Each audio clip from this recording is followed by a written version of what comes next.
We've already made £40 million available to schools and colleges to recruit extra staff to support learners through the Recruit, Recover and Raise Standards plan.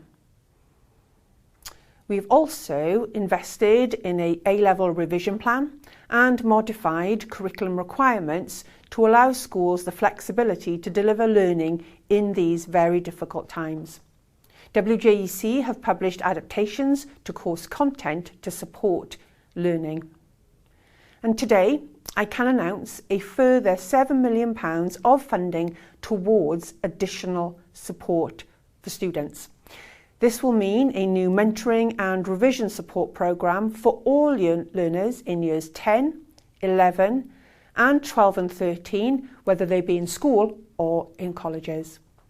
Alongside this, we will be providing a further £1.2 million to support the development of new high-quality revision resources for our GCSE students.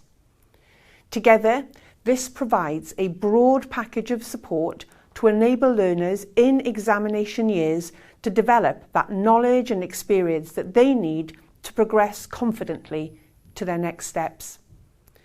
I would be very grateful if you could share this message to help make others aware.